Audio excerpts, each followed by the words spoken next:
तो कैसे हैं आप सभी लोग। उम्मीद करता हूँ आप सब बढ़िया होंगे। और आपने पुराने वीडियो देखे होंगे पुराने भूगोल के जो हमारे वीडियो हैं जो मैंने कल अपलोड किए थे, उसमें आपको भारत एक सामान्य परिचय के बारे में हमने सारे के सारे इंपॉर्टेंट फैक्ट की बात करें हैं। उससे बाहर आपका क्वेश्चन भारत के सामान्य परिचय से नहीं आने वाला, तो एक बार उसके आप जाके ज़रूर देखिए। और आज हम यहाँ पे बात करेंगे हिमालय वाले पोर्शन की, दर्रों के बारे में, और पश्चिमी घाट, पूर्वी घाट, यानी कि भारत एक भूगोल यानी कि भारत एक सामान्य परिचय के बाद आज हम बात करने वाले हैं भौगोलिक परिस्थिति के बारे में या भौगोलिक परिचय के बारे में भारत के। तो स्टार्ट करते हैं हम सबसे पहले आज। तो सबसे पहले हम आज स्टार्ट करते हैं इसमें कि भारत का भौतिक विभाजन मुख्यतः कितने भागों में किया गया है। तो भारत का जो भौतिक विभाजन है इसको हम मुख्यतः 5 भागों में बांटते हैं, लेकिन हर बुक में अलग अलग मिलता है, इसलिए यहाँ पर मैंने इसको निम्नलिखित दिखवाया है। और ये पूछा भी नहीं आता कि कितने भागों में बांटा जा सकता है इसको, तो 5 भागों में बांटा जा सकता है। तो पहले अगर हम बात करें तो यह है उत्तर का पर्वतीय भाग, दूसरा है उत्तर का मैदानी भाग, तीसरा है दक्षिण का प्रायद्वीपीय पठार, और फोर्थ है तटवर्ती मैदान, और फिफ्थ है द्वीपीय भाग। यहाँ पे द्वीप होगा, द्वीपीय भाग। अगर हम बात करें उत्तर के पर्वतीय भाग में कौन सा पोर्शन आएगा, हिमालय आ गया है ना, हिमालय, ट्रांस हिमालय, ये सारा उत्तर का पर्वतीय भाग में आ गया। 4 आपको यहाँ पे देखने को मिलेंगे, ट्रांस हिमालय, बृहत हिमालय और लघु हिमालय और निम्न हिमालय या शिवालिक हिमालय।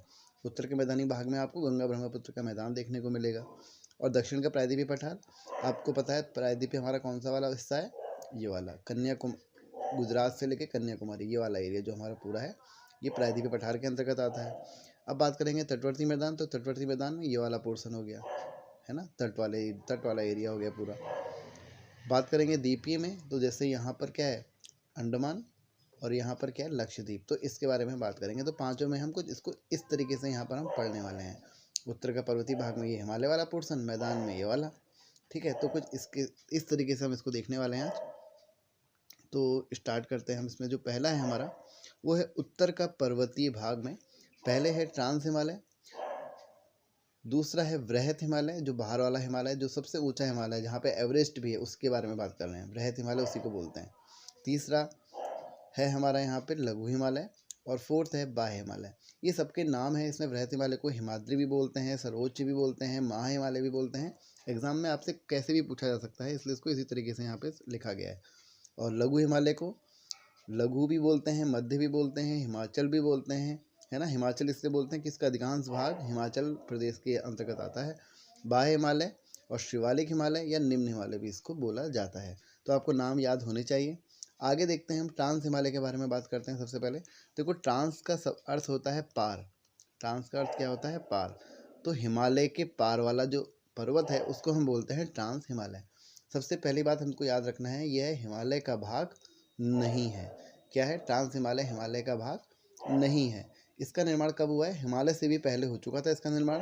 तो ऑब्वियस सी बात है, हिमालय से पहले निर्माण हो गया, तो हिमालय का भाग नहीं है। अब यहाँ पे कुछ पर्वत श्रेणी है जो कि है काराकोरम, लद्दाख और जास्कर। इसका सीक्वेंस लगाने को आता है, तो ये नॉर्थ टू साउथ आपको दिया गया है। नॉर्थ टू साउथ आपको दिया गया है। सबसे उत्तर में है काराकोरम, फिर आती है लद्दाख, फिर आती है जास्कर। तो आपको याद रखना है काराकोरम, लद्दाख और जास्कर। ये पीओके का भाग है, यानी कि पाकिस्तान ऑक्यूपाइड कश्मीर का भाग है ये, लेकिन है भारत, हम आपको पता है कि हमारे भारत का ही हिस्सा है। और एक क्वेश्चन यहाँ से बनता है कि सियाची ग्लेशियर कौन से हिमालय में है, ट्रांस हिमालय में है, बृहत हिमालय में है, लघु हिमालय में है या निम्न हिमालय में है। तो आंसर क्या होगा, ट्रांस हिमालय में। और ट्रांस हिमालय के भी अगर पार्ट का पूछा जाएगा तो कौन सी पर्वत श्रेणी में है, काराकोरम में। अगला हम देखते हैं भारत की सर्वोच्च ऊंची चोटी कौन सी है, K2 है, जिसको हम और दूसरा नाम क्या बोलते हैं, गॉडविन ऑस्टिन। क्या बोलते हैं, गॉडविन ऑस्टिन। और उसकी ऊंचाई कितनी है, 8611। और अगर बात करें पूरे विश्व की सबसे ऊंची चोटी, वो कौन सी है, एवरेस्ट, और उसकी ऊंचाई कितनी है, 8848 मीटर।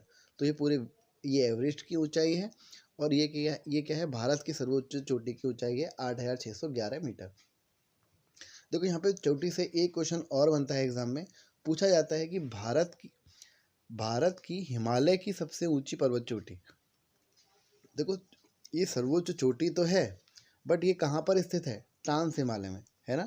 लेकिन और ट्रांस हिमालय हिमालय का भाग है नहीं। अगर अब क्वेश्चन ये आ गया अगर कि भारत में हिमालय की सबसे ऊंची चोटी, तो आंसर क्या होगा, मुझे कमेंट में बताइए जल्दी से अगर आपको पता है तो। आंसर होगा कंचनजंगा। ठीक है, क्या आंसर होगा? कंचनजंगा। जो कहाँ पड़ती है, कहाँ है ये कंचनजंगा चोटी? सिक्किम में।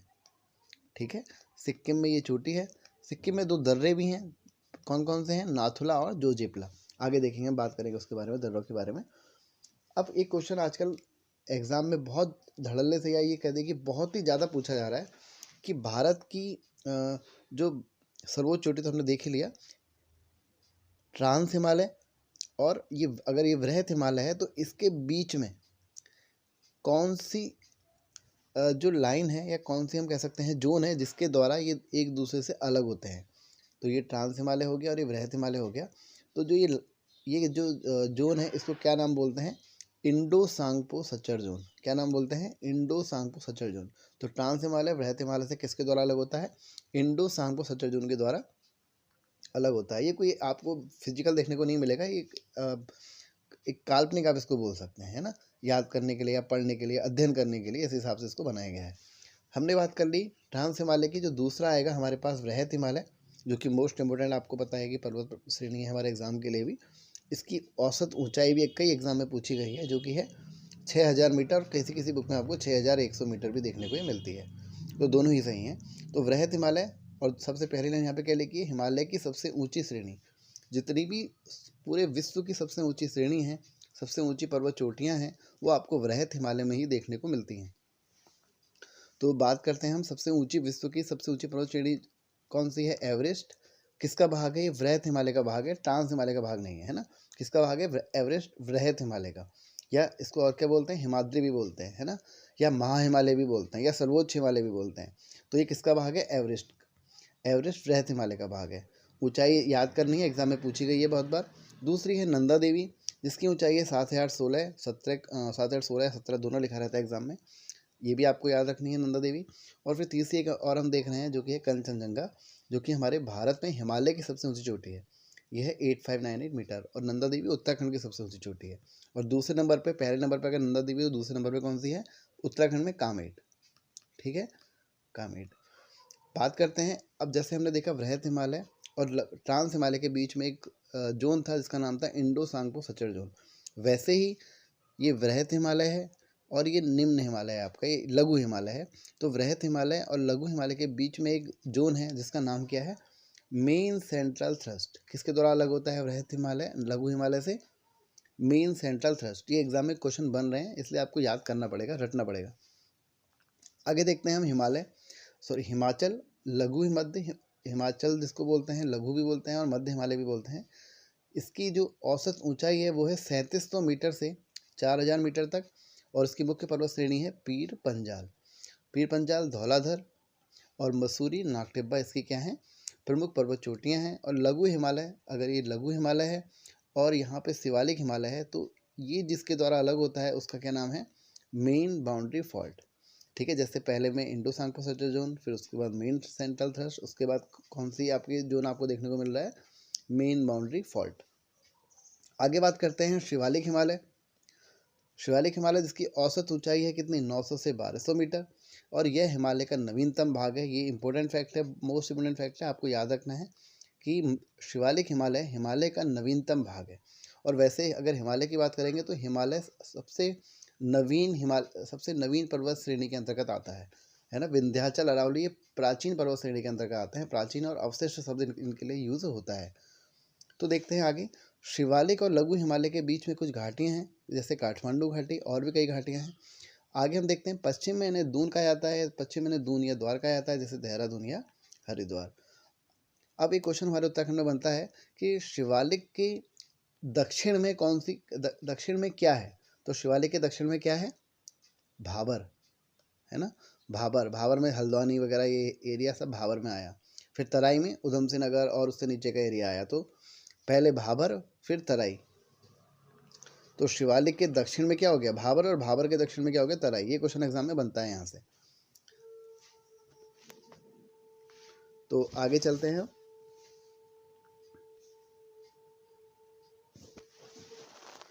इससे अगले वीडियो में हम देखेंगे हिमालय की, और हिमालय के हमने देख ही लिया। अब हम बात करेंगे आगे, कुछ क्वेश्चनों के बारे में बात कर लेंगे, साथ ही हम बात करेंगे दर्रों के बारे में अगले वीडियो में, जो कि आपको शाम को मिल जाएगा। तो वीडियो को लाइक करके चैनल को सब्सक्राइब करके जाइएगा और पूरे वीडियो देखिए, आपका ज्योग्राफी यहीं पे कंप्लीट हो जाएगी, इससे बाहर आपको पढ़ने की ज़रूरत नहीं है। तो हम मिलते हैं अगले वीडियो में।